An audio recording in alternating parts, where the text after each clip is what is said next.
Class 12 chapter 2 theory of consumer behaviour में आज हम पढ़ेंगे कंज्यूमर्स इक्विलिब्रियम।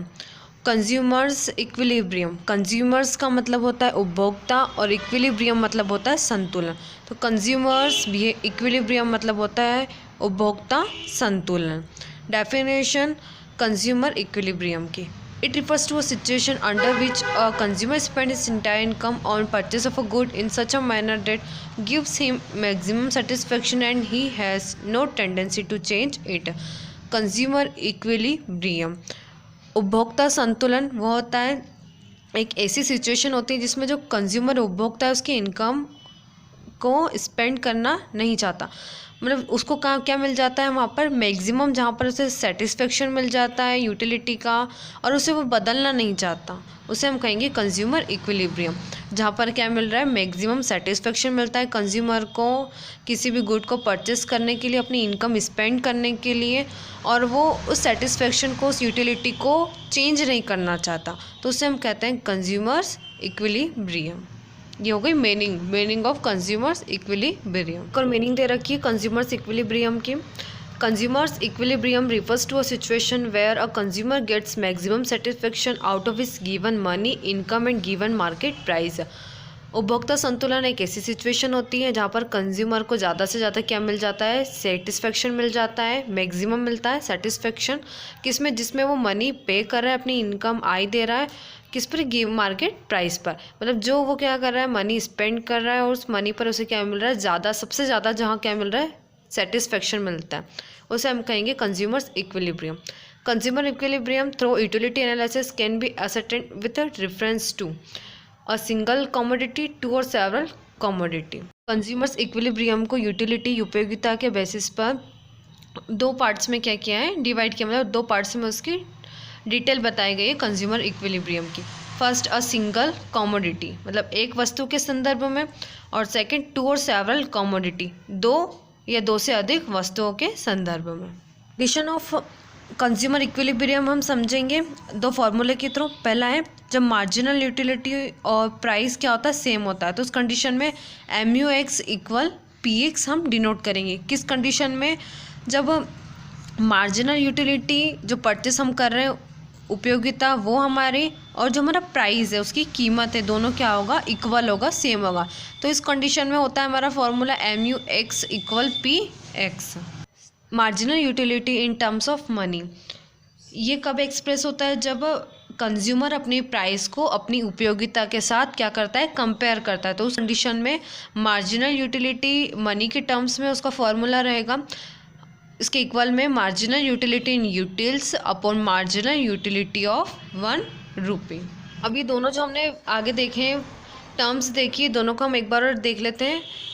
मार्जिनल MUM पढ़ा अभी हमने, marginal utility in term of money, ये वाला MUM, तो इसके इक्वल में था MUX, मतलब मार्जिनल यूटिलिटी इन यूटिल्स अपॉन PX था प्राइस, PX क्या था, प्राइस, मतलब मार्जिनल यूटिलिटी ऑफ 1 रुपी।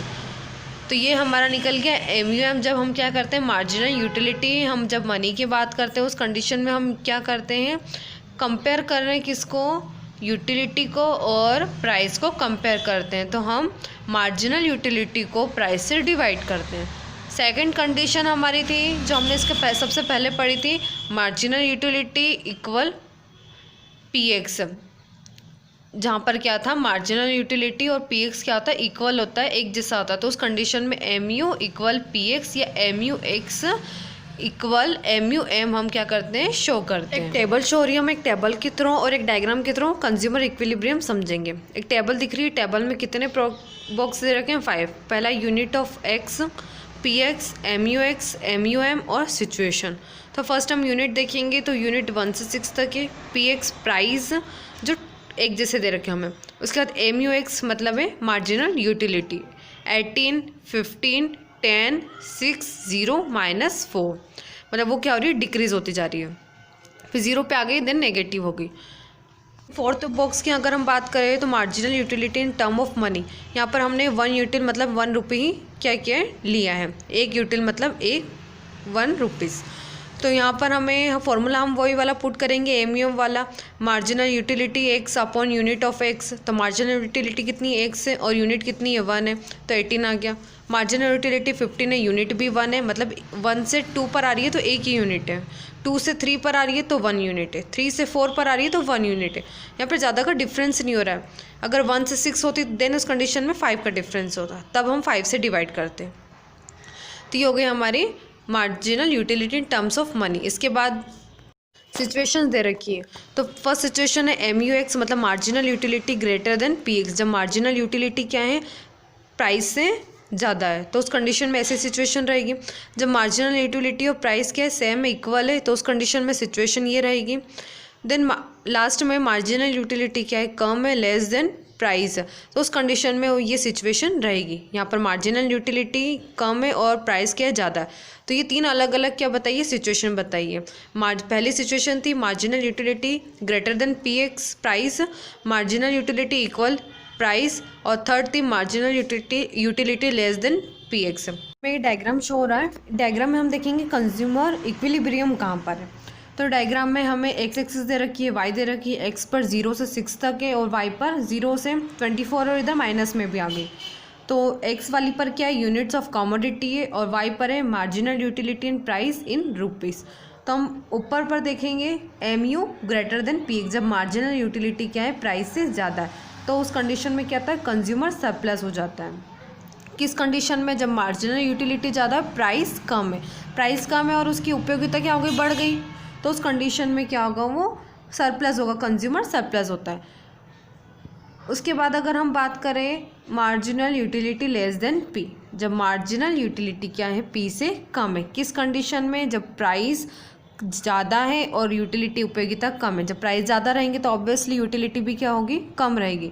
तो उसे हम इस प्रकार डिनोट करेंगे, जब क्या है, क्या होता है, वो यहाँ से इक्वल से नीचे आने लग जाती है, डिक्रीज होने लग जाती है, प्राइस ज़्यादा होते हैं। अब हमारा मेन है कंज्यूमर इक्विलिब्रियम कहाँ पर है। तो ये जो ई पॉइंट दिख रहा है, ये ई पॉइंट है कंज्यूमर इक्विलिब्रियम। यहाँ पर क्या है, उसे मैक्सिमम सेटिस्फेक्शन मिल रहा है, मतलब मार्जिनल यूटिलिटी और प्राइस क्या है, इक्वल है, उस कंडीशन में होता है कंज्यूमर्स इक्विलिब्रियम।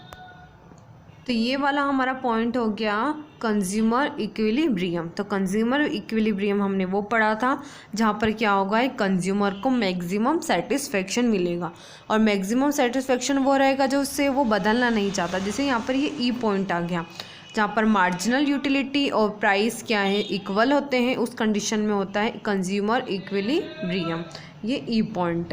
तो कंज्यूमर इक्विलिब्रियम हमें ये शो करता है, जहाँ पर मार्जिनल यूटिलिटी और प्राइस सेम होते हैं। जहाँ पर मार्जिनल यूटिलिटी ज़्यादा है और प्राइस कम है तो वो होगा कंज्यूमर सरप्लस, और जहाँ पर मार्जिनल यूटिलिटी प्राइस से कम होगा तो उस कंडीशन में उसे हम कहेंगे सेटिस्फेक्शन लेस देन प्राइस। तो ये 3 सिचुएशन हो गई, और जो मेनली हमने पढ़ी थी कंज्यूमर इक्विलिब्रियम, जहाँ पर क्या मिल रहा है, मैक्सिमम सेटिस्फेक्शन मिलता है।